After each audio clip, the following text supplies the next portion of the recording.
Olá pessoal, esse vídeo ele não é sobre inteligência artificial. Embora esse canal seja sobre inteligência artificial, eu decidi fazer essa apresentação porque provavelmente a maioria das pessoas que estão estudando inteligência artificial estão na universidade, estão envolvidas de alguma forma com a vida acadêmica.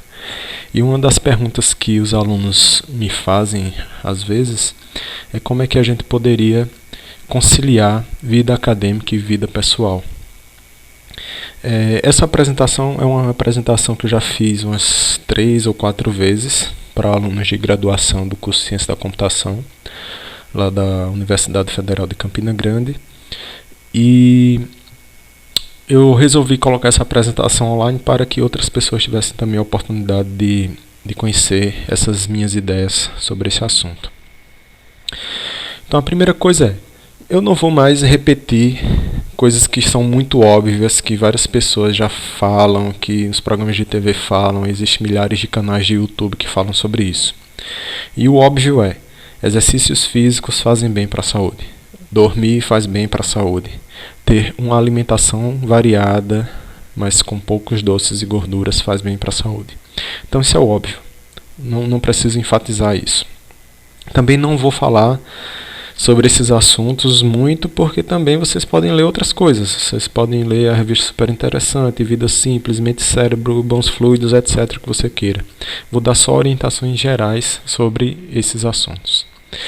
Então, quando a gente entra na universidade, então eu estou enfatizando isso porque esse vídeo é dirigido especialmente para as pessoas que estão entrando na universidade, a gente tem que ter uma meta bem definida.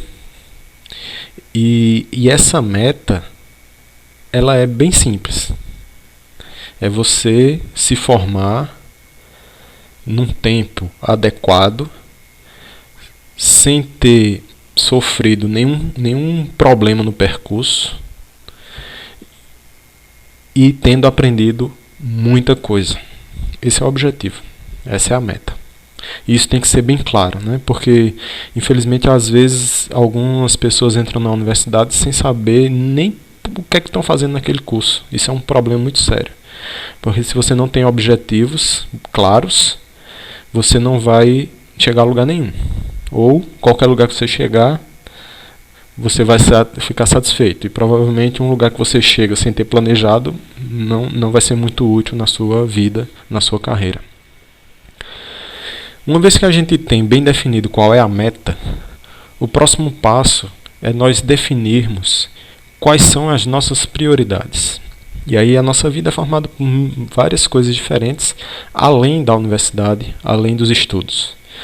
Algumas pessoas trabalham, outras pessoas sentem muita necessidade de ficar próximo da família, outras pessoas têm necessidade de se envolver com espiritualidade, namorado, tem gente que é casada, tem gente que faz algum trabalho social com a comunidade, pessoas que estão muito envolvidas com exercício físico, com esporte, etc. Então existem muitas atividades na nossa vida, além da universidade.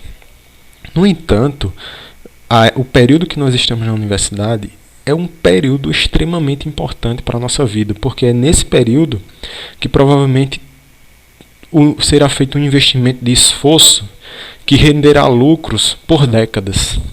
Se o esforço nessa fase da universidade for muito bem empregado, os frutos desse esforço, os lucros desse esforço, ficarão sendo produzidos na sua vida durante décadas. Então, por isso que nós devemos definir prioridades. O que é mais importante nessa época da nossa vida? E assim, falando exageradamente, o que é mais importante é estudar. Então, de modo exagerado, a gente não deveria fazer mais nada na vida além de estudar nessa época. Mas só que algumas pessoas podem não ficar muito saudáveis se abordarem a universidade dessa maneira. E aí é onde a gente tem que saber dosar os graus de prioridade. Mas eu enfatizo uma coisa. Se você é estudante, se você entrou na universidade e não gosta disso, você deveria pelo menos encarar essa oportunidade como um investimento a longo prazo. Ou seja, é um esforço que está sendo feito nesse momento mas que renderá frutos se você está interessado nesses frutos que serão produzidos. Então, durante esse período da universidade, feche os olhos para coisas que podem ser distração e dedique todo o seu esforço a aproveitar ao máximo esses instantes em que você está na universidade. Aí uma pergunta muito importante nesse momento de definição de prioridades é: será que os compromissos que você está assumindo, as responsabilidades que você está assumindo, você é realmente capaz de cumprir? Você deve lembrar que um dia, isso é muito óbvio que eu vou dizer, mas um dia só tem 24 horas. E dessas 24 horas, pelo menos 8 nós temos que dormir. Ou seja, sobram 16. Dessas 16, provavelmente 4 horas você vai estar em sala de aula, no mínimo. E considerando que você tem que estudar, mesmo no mínimo, a quantidade de tempo que você passa dentro da sala de aula, você teria que estudar, você vai ter que passar estudando 8 horas por dia. Então, das 16, sobram 8. E dessas 8, você tem que pegar transporte para ir e voltar da universidade, tem que se alimentar, tomar banho, dedicar algum tempo à família, etc, etc. Então, esse é um momento que provavelmente a gente vai ter que deixar alguns compromissos de lado, algumas responsabilidades que não são prioridades nessa fase da nossa vida. Então, para lidar com essa situação, você tem metas, você tem prioridades, tem algumas coisas que você gostaria de fazer, mas que não sabe se dá tempo. A gente precisa de uma estratégia para lidar com essa situação. E aí eu proponho o seguinte método, o seguinte passo a passo. Primeiro, é uma coisa que eu já falei, estabeleça prioridades. E uma vez que você estabeleceu essas prioridades, você tem que criar um ranking. Você tem que definir dessas prioridades, dentre as prioridades, quais são as mais importantes e quais são as que podem ser deixadas de lado caso não haja tempo suficiente para você se dedicar a elas. E uma coisa que é um erro muito comum que é cometido por algumas pessoas durante a graduação é se matricular numa quantidade de disciplinas que a pessoa não vai ter condições físicas, mentais e de tempo suficiente para se dedicar. Então, uma regra geral que pode ser aplicada é: matricule-se numa quantidade de cadeiras que o total de 2 vezes as horas de aula não ultrapasse 40 horas. Porque aí a gente está considerando aquele tempo que vai ter que dormir 8 horas, vai ter que estudar 8 horas e vai sobrar só 8 horas para o resto da vida. Então, vamos supor, se você pretende se matricular em 5 disciplinas e cada disciplina dessas tem 2 horas de aula por semana, você já fechou. Quer dizer, se cada disciplina dessa tem 2 aulas, cada aula tem 2 horas. Então, com 5 disciplinas, você já fechou 20 horas só de assistir aula. Se você tiver que dedicar o dobro disso, quer dizer, dedicar essa mesma quantidade de tempo que você passa para assistir aula, você dedicar para estudar para essas disciplinas, você já fechou as 40 horas semanais. Então, pense muito bem nisso. Agora, outra coisa que pode ser feita também é você perceber que algumas disciplinas não merecem uma dedicação tão grande, e aí você usar aquele tempo que não dedicaria àquela disciplina para dedicar a outra que exige maior esforço. Uma coisa que pode parecer óbvia para algumas pessoas, mas que mesmo sendo óbvio, algumas pessoas não fazem. Estude todos os dias no mesmo local e não acumule matéria. Essa regra de não acumular matéria é a regra provavelmente mais quebrada por todas as pessoas. Porque o nosso cérebro ele aprende de modo incremental e por meio de repetição. E essa repetição ela tem que ser espaçada. A gente tem que repetir um pouco, dar um tempo para isso maturar no cérebro. Aí repetir de novo, dar mais um tempo, repetir de novo e provavelmente dormir, repetir de novo e dormir. E esse processo de repetição com espaçamento vai fortalecer essa aquisição do conhecimento. Mas por outro lado, você passa 2 meses assistindo aula e nunca pega no assunto em casa para estudar. Aí 3 dias antes da prova, você vai estudar para o assunto. Se você tiver muita sorte, você vai acumular o conhecimento suficiente para descarregar ali naquela hora da prova. Mas 2 dias depois você não vai saber mais de nada. Agora você tem que ver, se o seu objetivo é só ficar tirando notas razoáveis e não entender o assunto, não ser apropriado adequadamente do assunto, então você não precisa estudar todo dia. Agora, se o seu objetivo é dominar completamente o assunto, você tem que estudar com antecedência todos os dias.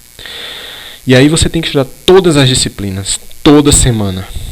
Todos os dias da semana, de segunda a sexta pelo menos. Estudar todas as disciplinas. Sem exceção. Inclusive as disciplinas que são supostamente mais fáceis para você. Então, além de todo esse rigor, a gente tem que ter um dia da semana para se dar ao luxo do tédio. Tem que ter um dia que você vai parar e vai dizer, hoje eu não vou fazer nada. E por mais ansioso que você esteja para fazer alguma coisa, esse momento de parar para não fazer nada vai te dar energia suficiente para aproveitar bem os horários em que você estiver se dedicando às suas atividades. E é muito importante que durante esse momento de você não fazer nada, é claro que ninguém fica totalmente sem fazer nada, mas você pode passear no parque, pode conversar com um amigo que não vê há muito tempo, pode visitar a família, etc. Para fazer uma atividade completamente diferente daquilo que você faz quando está estudando, quando está na universidade. Uma coisa também que está sendo deixada de lado é a questão dos relacionamentos, mas os relacionamentos reais, físicos, né? Porque hoje há uma tendência de virtualizar tudo. Inclusive essa palestra, essa apresentação que eu estou fazendo para vocês agora é uma coisa que está sendo virtualizada, né? Vocês não estão entrando em contato com as minhas expressões, com a expressão do meu corpo, da minha face, etc. Isso não é bom.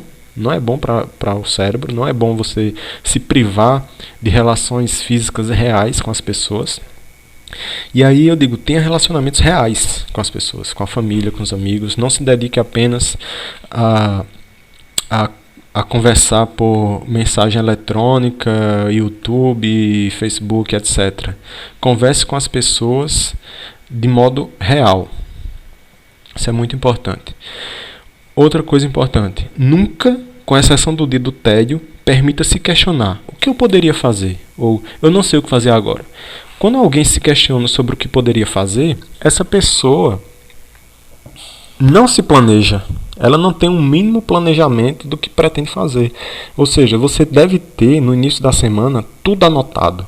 Tudo que você vai fazer durante aquela semana já tem que estar anotado com antecedência, para não haver nenhum momento em que você fique de bobeira sem saber o que poderia fazer e acabar caindo numa rede social online.